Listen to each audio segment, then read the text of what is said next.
为什么只有角头2能被称为全角头系列的最经典之作？除了影片里嚣张到极致的白毛，靠着说话从不抬头，鞠躬从不低头的名场面，还有百人群架的热血名场面之外，更核心的是，这部堪称角头宇宙巅峰的作品，藏满了细思极恐的细节，而让无数人猜破头的常威背后的神秘老板，就是最大的钩子。结合最新几部角头作品来看，这个神秘人物的身份其实早已埋下线索。下面我花了万字梳理，把角头5部系列的剧情线、暗藏的伏笔全部串联起来，带大家重新看懂角头2王者再起。这部被誉为角头系列的封神之作。另外必须跟大家声明一下，之前因为打错字导致配音失误，把浪流连说成了流浪连，对此我十分抱歉。而故事一开场就是贵董与阿仁的一番激烈争吵，这场争吵的背后其实早已注定了北馆乃至整个角头江湖的命运走向。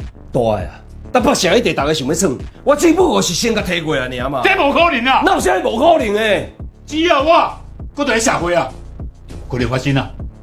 我伫哈达年前把酒抓过，这才是半年之前的代志，你敢袂记啊？阿仁之所以会对北辰动心思，核心原因就藏在半年前的南北势力暗斗里。哈达死于喜爷之手，这让北辰陷入权力空虚，也让阿仁生出了吞并北辰的想法。但作为老牌角头老大，贵董的行事准则里，重承诺是底线，这就和阿仁的心思形成了尖锐冲突。其实哈达早有预感喜爷会对自己下死手，所以生前特意找过贵董托付后事，话里话外都是希望自己死后贵董能照看好儿子酣春。可他没料到自己刚死半年，阿仁就已经按捺不住，主动对北辰的地盘出手了。臭咖逼，跟到下传家传小，你们想啊！我干你好啊！这也正是贵董愤怒指责阿仁不该对酣春下手的关键背景，这让所有人都产生了疑问。大家都知道阿仁重情重义，他为什么要对北辰下手？这完全颠覆了他以往的形象。阿仁之所以这么做，大概率是出于这层考量。大家都清楚酣春的能力，他根本撑不起北辰的地盘。阿仁心里盘算着，要是让酣春接手，北辰迟早会被其他势力盯上。一旦北辰被别人占了，那古势力很可能会跟北馆为敌。与其冒着这种风险，不如先下手为强，把北辰的地盘直接抢过来。也正因为这样，才有了片头的刺杀戏。虎一是酣春的换铁兄弟，既是哈达留给酣春的托孤大臣，也是北辰的2把手。只要除掉虎一，阿仁对付北辰就没了任何阻碍。可酣春这个憨憨被阿仁绑走时，还完全不知道虎一已经被做掉了。王主任，你处理代志处理到正人员，回去退休啊？退你也倒啦退，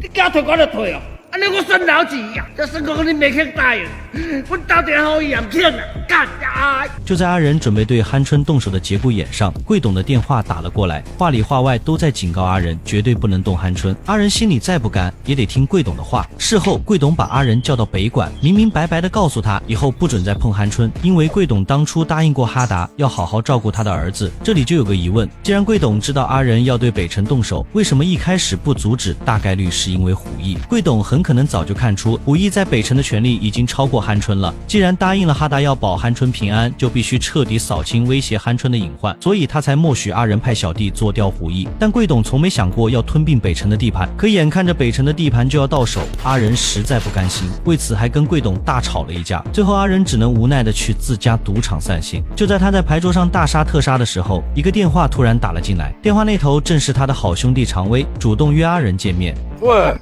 大天，哇，好久不见，好久不见，好久不见。常威虽然不是北馆的人，但跟阿仁是从小一起长大的兄弟。他知晓阿仁突击北城被贵董拦下的事，表面上未多言语，内心却早已看透阿仁的困境。永春的地盘你没有拿下啊？卖公家了。他了解阿仁的为人，也知道贵董的规矩就像一道枷锁，将他束缚，才让他没能拿下北辰。这也是为什么接下来常威决定进苦窑进修时，会对阿仁说出那样一番话。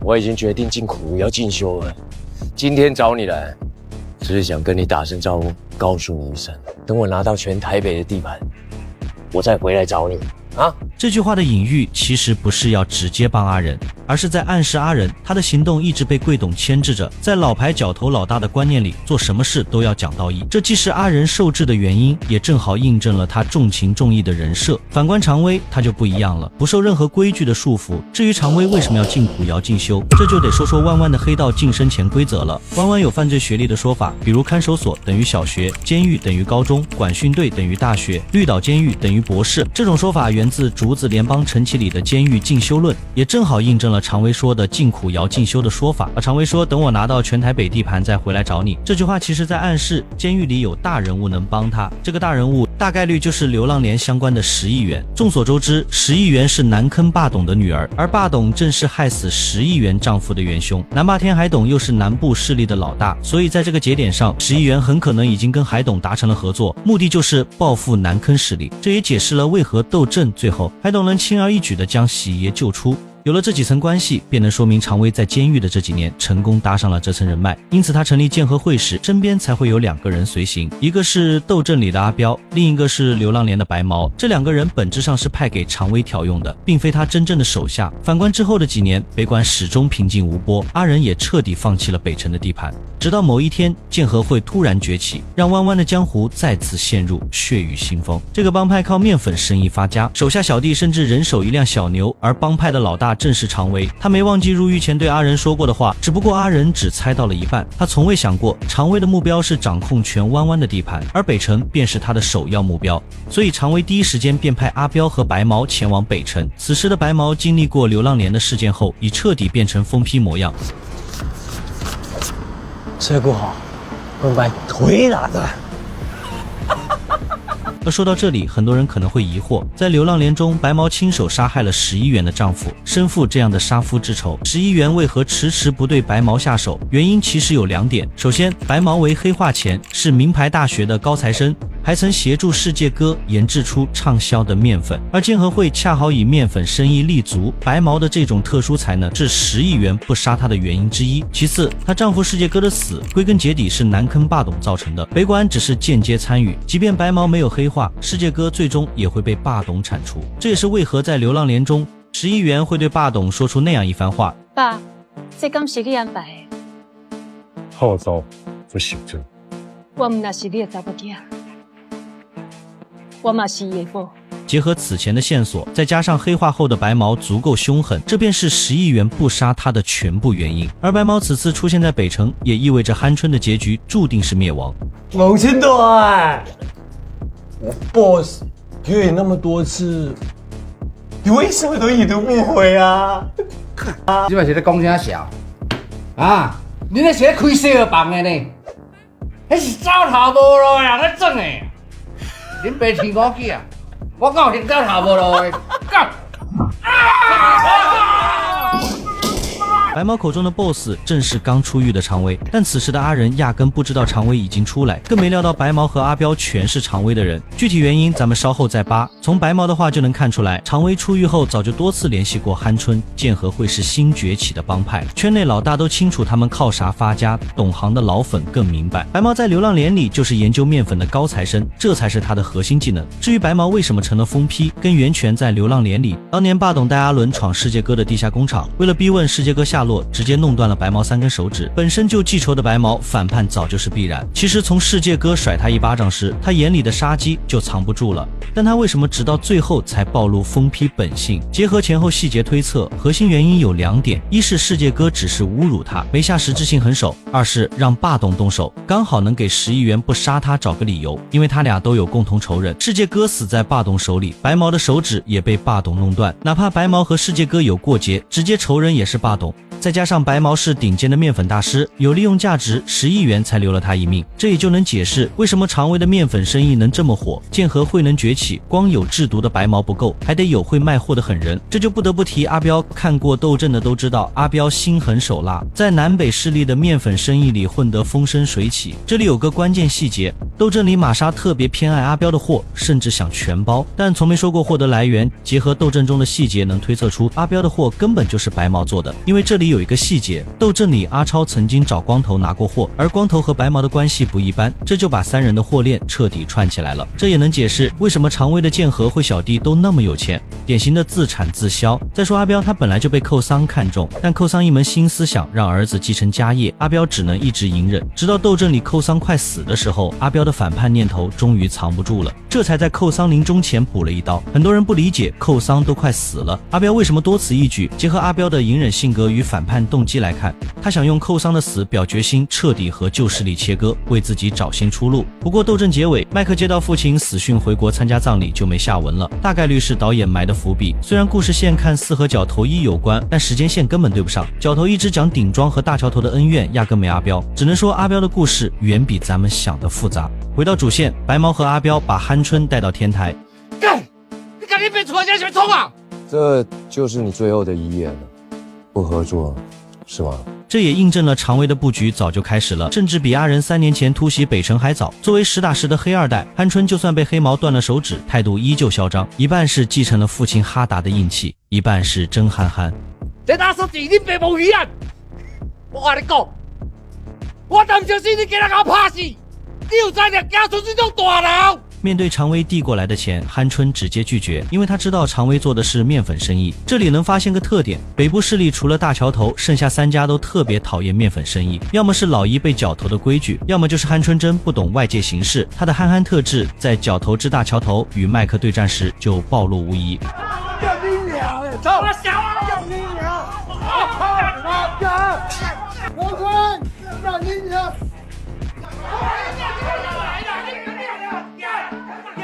这边正打着群架，他甚至全程还没扔掉他手里的麦克风，全程像个搞笑担当。差飞啊！人家玩给你感觉卖赌啊！我都紧张啊！这和弯弯黑帮下死手的规矩完全相悖。导演或许是想刻画搞笑效果，但在弯弯江湖里，这就是致命缺点。常威最后讽刺了鹌鹑一句，随后就给阿仁打了电话。名字可能取错了，但外号绝对错不了。翁春，兄弟啊，是我啦，我回来了。3年前你没有拿下的地盘，我帮你拿下了。而此时的阿仁还没反应过来，电话那头是刚出狱的常威，更不知道对方的计划早在3年前就埋下了。其实常威的话里全是深意，他早就计划好了。3年前阿仁突袭北城，离成功就差一步，只因贵董一句话就放弃了。没看过的伙伴可以回头看第1集，搞懂贵董的规矩有多数妇人。在常威眼里，阿仁就是被旧规矩绑住了手脚，他现在突袭北城就是要告诉阿仁，你做不到的事，我常威能做到。两人看似只是简单问候，但常威的每句话都在点拨阿仁。挂掉电话，常威一个手势，鹌鹑这个扶不起来的黑二代最终走向了灭亡。你们中央，你搞反鬼，搞反鬼啦！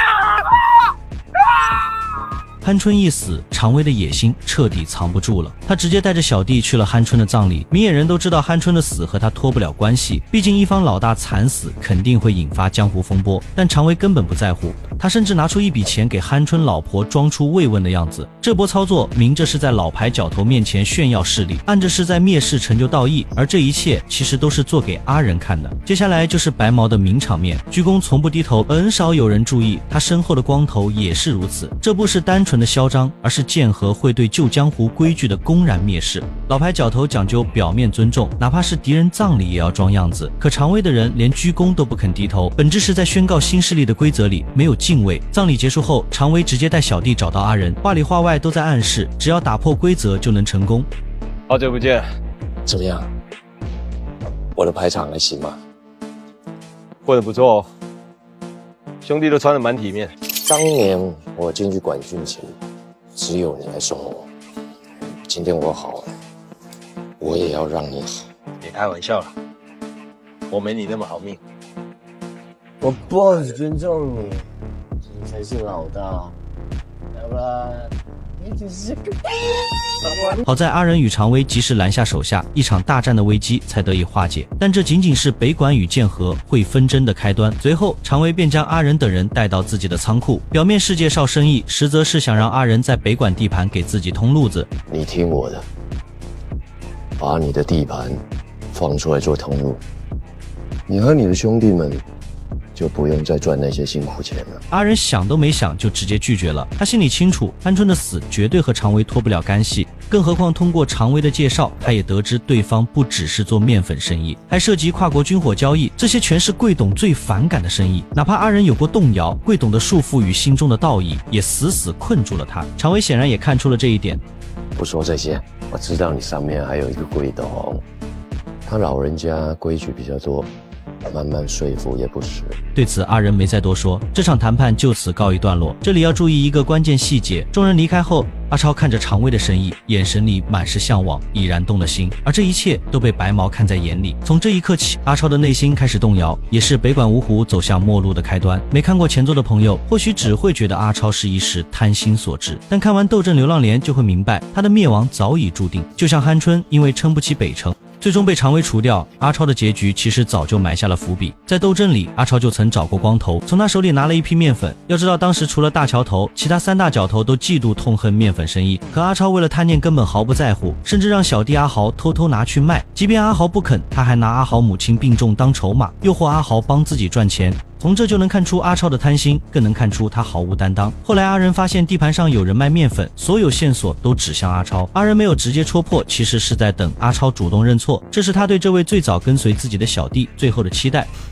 你老实讲，这个相救大，当然整下来没有啊？好在阿豪没把阿超供出来，但阿仁心里早已一清二楚，就想看看阿超有没有担当。可阿超非但不敢站出来，反而为了避祸，亲自下手把阿豪打成重伤。看到这一幕，阿仁瞬间怒火中烧。你大家拢给我听清楚，像啊，刚才整下来给我没有啊？我恁别处理啊！这一点足以说明，即便阿超是最早追随阿仁的人，此刻在阿仁心里也早已不再重要。这或许也是后来阿仁重用阿庆的关键原因。在流浪连里，阿仁特意让阿庆调查北管面粉案，就足以窥见一二。而阿超的灭亡伏笔还不止这一处。白毛来到北城后，当众撒钱的举动，进一步放大了他的贪心。这不好，会把腿打断。这或许是导演的刻意安排。阿超收下白毛的钱时，心里就彻底动摇了。也正是这一刻，他与白毛之间的因果已然种下。果不其然，在极度贪心的驱使下，阿超主动找到白毛，希望对方能带自己见常威。他大概觉得常威和自己老大阿仁是好兄弟，肯定不会对自己怎么样。可他完全想错了。从他主动接触白毛的那一刻起，就注定了灭亡的结局。看到白毛开的豪车，再走进常威的根据地，阿超彻底震惊了。这里的一切和他印象中的黑帮完全不同。所有人都打着领带，像白领一样做着现代化的生意往来。谁能想到常威的生意竟然做得如此正规？这一下更是让他的贪心翻了1倍。可当白毛把他带到常威面前时，却给了一直苦于找不到理由对北管下手的常威送上了机会。阿哥，我这个北管阿仁出来了，叫我阿超就 OK 了。来干嘛的？来买药啊！我问你，你觉得卖药低级吗？你那样你讲了，就赚钱啊。可你们仁哥说你们的角头非常高尚，不缺钱。阿超根本不知道常威的意图是想通过敲打他，告诉阿仁他的小弟都敢打破规则，你这个老大反倒不如小弟。再加上白毛当众暴揍阿超一顿，更像是常威在向阿仁证明思想被规则束缚，到最后只会落得被打的下场。这一点和酣春很像，但酣春不是被规则束缚，而是真的没能力。反观阿仁明明有能力，却被规则捆住了手脚，到头来和酣春没什么两样。把阿超打个半死之后，常威又把他带到了钓虾馆，随后就有了疯批白毛被钓虾馆老板娘对的名场面。老板，没事啊，放黑啊！没事！收到消息的阿仁立刻带着北管的兄弟赶了过来。这场谈判也意味着新旧势力的关系彻底破裂。此时的常威正悠然自得地唱着歌，显然这一切都在他的计划之中。阿仁到来后，二人先是对唱了一番，这一刻看似情谊尚存，可接下来的对话却让两人的距离越来越远。你不跟我搞生意是吧？结果你的小弟阿超，是叫阿超，我没记错吧？他竟然背对着你来跟我买药，所以我帮你教训了他。常威的话其实已经说得很明白，阿仁受贵董影响，守着菜市场般的地盘，迟早会被他们这种新生势力吞并。就像伟人说的，落后就意味着挨打，阿超就是最典型的例子。所以常威就是想拿阿超当棋子，给阿仁最后一次合作的机会。我也帮你和你的小弟们都规划好了，北城和北管2个角头合并，然后叫你的小弟们在那一片街上每家放药，血海了。可没想到阿仁还是拒绝了。从这就能看出，即便被贵董的规矩束缚，阿仁骨子里依旧坚守着心中的道义，从一开始就没打算和常威合作。虽说他最初也想拿下北城地盘，但那只是抢地盘和卖面粉这种底线生意完全不搭边。而阿仁接下来的话直接把二人的情谊推到了谷底。老弟，如果我不照你的意思走，那我们的下场不就跟我们村的一样？你也被他吼给了，对吧？别这么搞啊！没有必要把我这个老兄弟逼成是你最可怕的敌人。常威说出这句话时，就意味着两人的观念已经彻底分歧。随后，常威拿出当年阿仁送给他的牌九，这一刻开战已成必然。你送给我这张 Lucky Seven， 我想你现在更需要运气了。从常威的话里就能听出，他早已胜券在握。紧接着，常威接到一个电话便起身离开。阿仁似乎察觉到了话里的深意，联想到3年前常威说过的话，当即开口质问：当初你在规划你的版图的时候，有没有把今天这一局加进去？常威没有任何回答，但他的沉默已经说明了一切。3年前他就已经布好了吞并北城的局，这让阿仁心里满是失落。或许在所谓的江湖里，利益从一开始就藏在情谊的布局之中。就在阿仁准备离开时，一场大战已然箭在弦上。杨哥，一个几多？我今晚是安怎？人有代志还无算。干你娘老鸡掰，不是在瞧啥小啦？我赶到来啊！随着阿彪的一个手势，剑河会与北管的大战就此爆发，双方人数旗鼓相当，但北管明显占据优势，这就不得不提胖达，他在角头宇宙里台词寥寥，却是北管五虎的战力天花板，北部势力无人能与之单挑，这一点从大桥头冲突、流浪连事件的暴击输出便能直接印证。由于体型优势，胖达面对3、4个人根本不在话下，每次出击皆是暴击。讲到这里，有人可能会说麦克的实力也很强，但从综合几次冲突来看，麦克或许根本不是胖达的对手。虽然几次冲突中麦克仅受轻伤，核心原因还是两人的身份天差地别。麦克作为大桥头太子，背后有身份豁免权，黑帮从不会轻易动掌权者后代，这是地盘博弈的潜规则。而胖达虽是北管五虎之一，本质只是冲锋陷阵的武力工具人，一个是半文半武的掌权者后代，一个是纯靠武力输出的执行者。这种身份差异早已注定了武力上的差距，相对比于阿庆、胖达的战力明显更胜一筹。但如果是阿庆的好兄弟阿猛，或许能与胖达一较高下，只不过剧情设定让阿猛最终死于蝎子之手，不然北管战力又能多加1分。若当初蝎子没有针对阿庆、阿猛几人，如今的北管格局或许会完全不同。麦克可能会早就结束统一北部势力的野心，因为阿猛身上有着和阿仁几分相像的特质。除了遇事冷静，阿猛的战力也的确不俗，从他独自找到蝎子便能看出，仅凭一己之力对抗蝎子3、4个手下完全不成问题。只不过过度消耗之下，再加上蝎子打破了黑帮不群殴、不偷袭的默认规矩，这才让蝎子有了可乘之机，最终导致阿猛被刺伤而亡。但反过来，若当初阿仁答应让他们直接加入北管，而非让阿猛独自解决蝎子的事情，北管的格局也会截然不同。毕竟阿猛除了有战力，做事还不会像阿庆那样冲动，这就不会间接导致后续贵董的死亡，一连串的蝴蝶效应也不会就此发生。胖达不会因为阿庆的冲动被阿彪针对而死，他的好兄弟潘帅也不会因此走向逃亡之路，最终因受不了独自一人的孤独而了结了自己一生。而这一切终究没能发生，核心原因还是老牌角头的规矩所致。在老牌角头的逻辑里，让阿猛独自解决与蝎子的恩怨，不是单纯的为难，而是规矩本就如此，只有通过考验获得认可，才能给他足够的发挥空间。其实这原本就是走个过场，早在阿猛打劫酣春赌场时，阿仁就已经起了爱财之心。快！各位大啊，小配合者。快者马王姐啊，马王姐！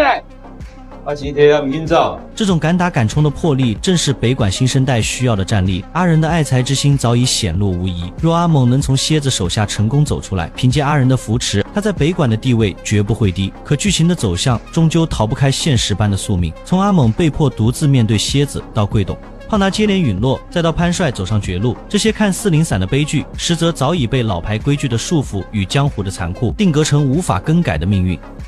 我老歹势啦。我较含慢讲话啊，我的意思是讲，若要对，就要对一个真正的老大。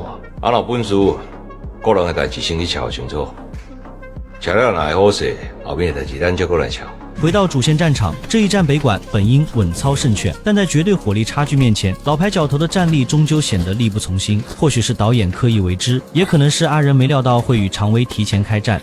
他们并未准备充足火力，这也给了白毛可乘之机。他从电视机后面拿出一把喷子，疯批属性彻底爆发，准备直接向阿仁开枪。好在阿超及时挡下，自己却因此丧命。他终究为贪心付出了代价。最终这场大战以北管败北告终，而这仅仅是剑和会与北管再次大战的导火索。当阿仁等人退回到北管之后，阿仁先是安顿好北管的兄弟，然后便给贵董打去了电话。毕竟出了这么大的事情，他不可能不向贵董汇报。大今嘛不是我无用讲，你唔着看对方要好我甲讲。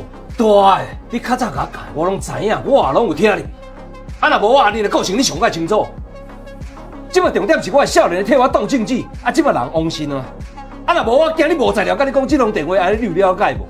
从阿仁的话里能看出，贵董想将此事压下，这让被规矩束缚手脚的阿仁极为不满，却终究压下了火气。其实从这里就能看出，阿仁输的不是贵董定下的规矩，而是他自己内心的隐忍与权衡。而此时，阿庆的冲动开始显现。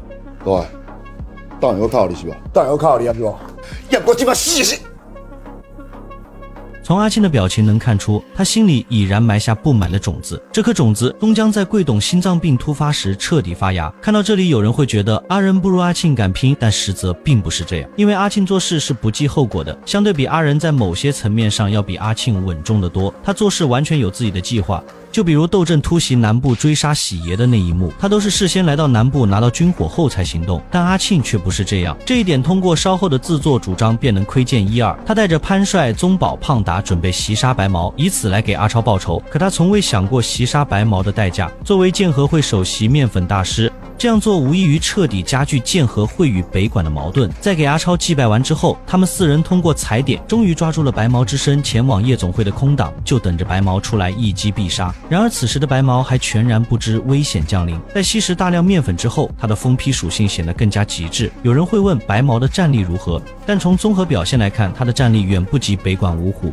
核心是定位差异。白毛靠的是疯批狠劲加不择手段，而非正统战力输出。单论打架没有任何加持下，他只有被打的份。而接下来的剧情便会证明这一点。在确认白毛出现之后，四人马上就冲了上去，而白毛的第一举动就是回到豪车里拿喷子。这一点便能看出他的狠辣，只不过这个距离太远，在他拿出枪的一瞬间，命运就早已注定。阿庆一刀便斩断了他的保命依仗。即便如此，白毛还是没有放弃抵抗，只不过很可惜，任他再凶狠，如今已是案板上的鱼肉。胖达抓准时机连续补刀，最终嚣张一世的白毛惨死在街头，而这也成为剑和会与北管第二次大战的开端。而对于阿庆四人的冲动之举，阿仁马上找上了他们。我即摆现在情形啊，管你即摆话你咧做主啊，是谁叫你带人去人输赢的？对，啊是你叫我好好处理的呢。恁妹是叫你好好处理阿草的后事啦，但即摆好啊，等下我好好甲恁处理。你妹妹阿走。虽然阿仁表面上对阿庆的行为极度愤怒，但内心里其实早就默许了。调辖管阿仁等人败北后，他那句好好处理这件事，本就是有意无意的提醒。阿仁没明说怎么处理，但稍微琢磨就懂。阿超替他挡子弹，不幸身亡，这不仅让北管五虎实力大减，更让北管的名声一落千丈。阿仁心里本就憋着一肚子火气，想找回面子，可贵董的一番话，直接让他憋得没处发泄。对，你较早甲我讲，我拢知影，我也拢有听你。啊，若无我，你的个性你上解清楚。即摆重点是我的少年替我动政治，啊，即摆人亡心啊。啊，若无我惊你无材料，甲你讲这通电话，安尼你有了解无？虽然通话里并没有贵董的声音，但从阿仁的表情就能看出，贵董是想让他不要再起风波。这就是老牌角头老大的规矩，把阿仁束缚得死死的。而阿仁的聪明之处就在这儿，既要打破这种憋屈的局面，又不能违反贵董的规矩，所以他必须找一个能动手敢担责的人来替他解决这件事。阿庆就是最完美的选择，毕竟从阿庆的状态就能看出来，阿超的死已经让他憋足了火。不用阿仁明说，他大概率会主动出头。更关键的是，阿庆的冲动在贵董眼里顶多是小弟管教不严，这个代价远比阿仁亲自出手违反规则小太多。要我这么死我处理。也正是这份没明说，让阿庆产生了一种错觉，大哥就是要他把白毛处理掉，以此来为阿超报仇。在白毛被解决之后，阿仁第一时间找到阿庆四人，上来就选择指责，可从头到尾都没提惩罚。到这就彻底清楚了，阿仁其实就是想为阿超复仇，只是把阿庆推出来当借口。好在贵董面前有个交代，最多挨一句对小弟管教不严，就能把复仇的事翻篇。而另一边剑和会的面粉工厂里，阿彪接到了常威的电话，白毛的死他已然知晓，所以常威便让阿彪给白毛的家里打去300万，打300万到快家人的户头里用。好，没问题。叫他们对谁都给我闭嘴。从这不难看出，阿彪跟白毛的关系就像之前第2集说的一样，肯定有种特殊的绑定。要知道，在黑帮圈子里，尤其这种新生黑帮，凡事都以利益为先，处理兄弟家人后事的时候，一定要选与这个人生前关系特别好还靠谱的人，如若不然，这笔钱很有可能被蒙混私吞。至于为什么不选光头，光头跟白毛的关系也不错，在流浪连里两人形影不离，我想原因只有2点。其一，光头这个人没有阿彪有能力处理后事，不只是送钱，还要稳住家人情绪，他根本扛不起来。其二，光头这个人完全不可靠，他随时都有可能将这笔钱昧下。别忘了，在流浪连里，北管的人就曾经抓住过他，他为了自保，甚至直接吐露了世界哥的地下工厂。这种卖队友求活的人，从来都不值得信任。当然，白毛也不可能白死，除了常威会选择报复，他背后的老板更不会放过北管。要知道，白毛可是研究违禁品的高材生，杀了他就等于断了建和会的财路，所以一场大战从白毛殒命的那一刻起就避免不了了。对，讲干你来，看，把我的条收开。又唔係講講交啦，收起來！而與此同時，宗保這邊也收到了對方挑事的求助電話。既然對方已經主動撕破臉，那麼即便是貴董也攔不住北管的反擊。隨即北管的人開始糾集，但令人意外的是，他們第一時間並沒有回到北管，而是在阿慶的帶領下直接衝到建和會，開始砸他們的場子。你咪好講啊！幹你娘老子的！就你做嘴出來了。這顯然只是開戰的序幕。此時常威在車裡似乎剛打完電話，不過從他的神情來看，大概率是剛下達完命令，或者是收到了背後隱秘老闆的指示。他開始整合建和會所有的小弟，準備跟北管的人決一死戰。人在嗰邊，紅道幾百百嘅，帶馬上嘅你知咯。在这场决战当中，我们能清晰看到北管的实力有多强。毕竟经过钓虾馆的事件，北管虽然以败北收尾，但核心实力并没有削弱太多。只不过建和会这个帮派从整体来看，人马要远强于北管。单看这个带头的小弟就能知道，他曾经是跟酣春的。在常威成功拿下北城的地盘之后，就足以证明建和会已经整合了所有北城的资源。论硬实力，肯定比北管强太多。但令人奇怪的是，这次阿庆并没有让胖达出战的意思，而这个看似不起眼的布局却成了胖达死亡的关键。因为在此刻楼上的角落，阿彪正对着胖达虎视眈眈，杀机毕露。boss， 我处理一下事情。从阿彪的台词里再次能印证我们最开始的判断，阿彪与白毛的关系绝对不一般。要知道当初给白毛补刀送他上路的正是胖达，所以阿彪这次针对胖达就是为白毛复仇，理所应当。随着一声令下，双方的人马瞬间大战在一起，这也是目前国产黑帮电影题材中最热血的一幕。百人群架的震撼场面让人看得热血沸腾。相较于大桥头跟流浪连的对决，这种规模和张力完全没有被逾越。虽然第2次大战当中胖达没有参与，但北管的实力依然不容小觑。双方鏖战了良久，最终才被闻讯赶来的警察局带走。而警官的一句话再次证明了贵董的本质，他虽然实力雄厚，但却没有扩张的野心，只想守着老规矩，安稳度日。你们不会烦，我抓你们就抓到烦了。因为你要查清楚，这边你烦恼，我会。贵党平常是啥那干的，遇到代志。当然玩给手怕了。当然，这场大战的代价远比北管众人预想的惨重。胖达被阿彪趁机抓走了，这一点是阿庆等人完全没料到的。如果不是阿庆让胖达留守，没让他参战，那么在这次混乱的大战当中，胖达就不会单独暴露，更不会被阿彪抓住，进而丢掉性命。你要知道，你已经一只脚踏进棺材里了。但是如果你肯帮忙处理掉北管阿仁，我们不用在这里浪费时间了。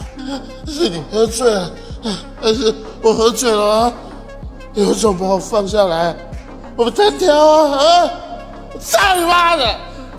虽然胖达在整个角头系列里没有几句台词，但他对北管对阿仁的忠心，所有人都有目共睹，他是绝对不可能背叛阿仁的。而从这一点也能看出，白毛与阿彪之间两人都透着一股狠劲，但不同的是，阿彪的狠是深沉且阴险，白毛的狠则是纯粹的疯批。这也能看出阿庆的布局完全没有阿仁精准，如若是阿仁操盘，绝对不会让胖达单独处于危险之中。只不过这场二番战给北管来得太措手不及，就像是当初阿庆等人伏击白毛一样，毫无预兆。但唯一的错是阿仁明知道阿庆等人击杀白毛的后果，却没让北管做任何防备，这才是最大的失误。还有一种可能，阿仁其实早就知道剑河会报复，但却受到贵董不准再起风波的限制，没能提前布局。这一点从刚才警官说的话里就能间接印证。那么大家是怎么认为的？胖达的死究竟是怨阿庆的冲动布局，还是怨阿仁被规矩束缚，没提前设防？为了杀人诛心，阿彪甚至还将胖达的尸体送回了北管。这不仅仅是赤裸裸的示威，更是在向整个北管宣告新旧两股势力的强弱区别。虽然北管看似足够强大，但在老规矩的束缚之下，他们在剑河会这种新势力面前终究显得不堪一击。胖达的下场就是最直接的证明，而这也是整部角头里最痛心的一幕。阿超的死是他贪心性格与新旧势力冲突的必然结果，但胖达的死完全是新旧势力对决的牺牲品，他没做错任何事，却成了权力斗争的垫脚石。所以这场二番战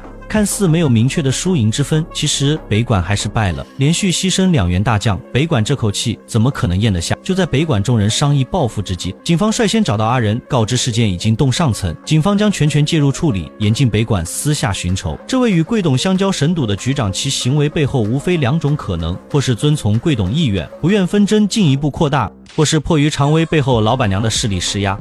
你若是私底下解决，我就歹做人啊，对吧？交我来处理啦！干你娘鸡巴！我好几百上个讲你来。阿仁即便怒火中烧，也只能强行隐忍。此时的阿仁早已心乱如麻，连续2员虎将与命剑合会，自己却被贵董与上层双重施压，连复仇都无从谈起。这份重压让他几近窒息。偏偏此时阿庆再度火上浇油，字字诛心的要求他给兄弟们一个交代。这2个是你的少年呢，我家己斗阵的呢，我今摆若无甲好起来，我是要对因交代啦。对，我袂互你歹交代啦。我今摆是要交代啥啦？大尾人，无老大你来做，我听你的。我细汉用好起来，是我这做老大的汉班，啊是你野心伤个大啊！被夹在中间的阿仁终究彻底爆发。从阿仁的怒吼中，不难察觉他对阿庆擅作主张的极度不满。虽说事件的导火索是阿超擅自向常威购买面粉，但后续引发胖达之死的核心症结，仍是阿庆的独断专行。阿仁那句是我做老大的失败，或许意味着他早已幡然悔悟。当初得知阿庆等人诛杀白毛时，便该予以惩戒，而非默许4人的行为。可如今再悔悟，早已回天乏术。与此同时，常威的新布局已然展开，江湖动乱虽达其预期，却也惹得背后势力极为不满。此人的身份，看过第1集的观众早已心中有数。于是，对方派遣高副局长亲自上门警告常威。老板娘为这件事情很不高兴。如果局势像现在这样继续失控下去，我就只好公事公办。高副局长的寥寥数语再次印证常威不过是被人扶持的傀儡，但这具傀儡并非全然可控，其野心之大早在3年前入狱前便已显露。他曾留下这样一句宣言：等我拿到全台北的地盘，我再回来找你啊。这句话足以见得常威的野心。换个角度来看，在背后势力眼中，常威是替他们扫平弯弯角头地盘的工具，但反过来说，常威又何尝不是在利用这股势力实现自己的野心？这也解释了为何白毛死后，常威仅用微薄抚恤金草草打发。要知道，白毛一辆超跑的价值便远超这笔钱数倍，因此高副局长适可而止的忠告，在他听来不过是耳旁风。毕竟好不容易走到如今的地位，他绝无可能轻易收手。另一边的阿仁被连日来的变故搅得心力交瘁，独自前往酒吧寻求片刻清静。阿超与胖达接连惨死，兄弟们怨气冲天，再加上阿庆的擅作主张，后续局势恐将更加失控。若继续隐忍，他不仅难以服众，更会永远背负懦夫的骂名。在弯弯地界，名声往往比性命更为重要。于是阿仁带领兄弟们前往关帝庙，以抽签的方式决定执行者，策划一场针对常威的暗杀行动。关庆帝君在上，地主是北管阿里。有一件代志要向帝君禀报，有一个组织叫假合会，地主认为一定要甲处理掉，咱地方才有法度过着一个安定的生活。阿仁选择暗杀，实则是深思熟虑后的无奈之举。明面上开战，不仅会受到贵董的牵制，更要直面常威背后的强大势力。正如此前推测，警方的施压大概率便是这股势力的手笔。若贸然以北管名义全面开战，北管付出的代价将远超前2次冲突，甚至可能面临灭顶之灾。而选择抽签的方式，皆因这场行动本就是九死一生。若阿仁指定人选，事成则会落下偏心的画饼，导致北管内部人心涣散；至败则要背负宋兄弟赴死的愧疚。在如今的局势下，这无疑会成为压垮他的最后一根稻草。这也正契合黑帮以天意裁决的隐性规矩，将选择全交与天意。足见阿仁的心思远比阿庆成熟，甚至在某些方面比顶庄的清风更为沉稳。然而命运的竹签最终落在了宗保手中，阿庆当场便预判宗保大概率会失败。他们自幼便是兄弟，他深知宗保生性懦弱，但他的劝阻终究被阿仁驳回。我来处理就好，这是规矩。呀，小明。前往暗杀常威的途中，阿庆的担忧再度应验。首次执行任务的宗保紧张的连点燃香烟的手都在颤抖，而暗杀途中偶遇的交警更像是这场行动失败的不祥预兆。抵达常威常去的会所后，潘帅也察觉到宗保的异常，欲打电话让阿庆前来替换。可即便到了这般境地，宗保仍顾及颜面，不愿退缩，主动阻止了潘帅。他未曾料到这份固执早已注定了暗杀的失败，更间接将潘帅推入险境。花小啦！自己小心一点了。我会讲，不管咱怎么讲，爱你，赶快走。看着宗保走进会所后迟迟没有动静，潘帅察觉不对，连忙下车查看，并拨通了阿仁的电话。可就在此时，常威突然现身，潘帅反应过来的第一时间便掏枪预射杀常威，却未料阿彪早已设下埋伏，打了他一个措手不及。惊慌之下，潘帅接连开枪反击，一路向汽车方向后退，最终在阿彪的火力压制下，驾车仓皇逃离现场。从这场伏击不难看出，阿仁的所有计划早已被常威洞悉，毕竟二人曾是过命兄弟，而常威对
东语重心长的劝说后，不仅没被说通，反而起了逆反之心。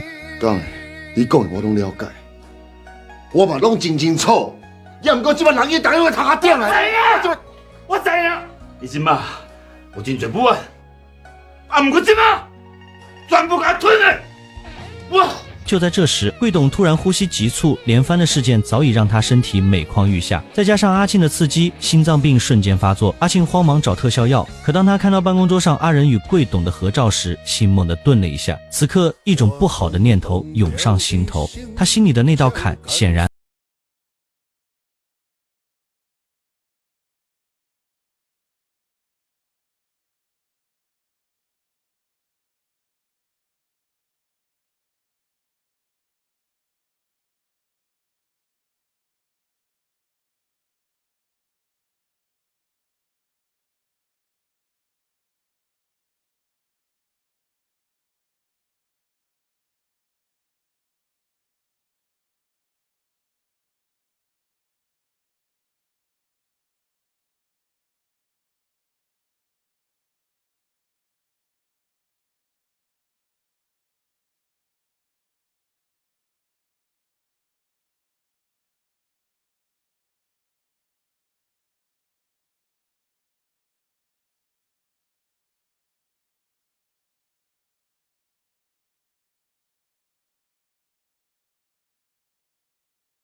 交给他们吧。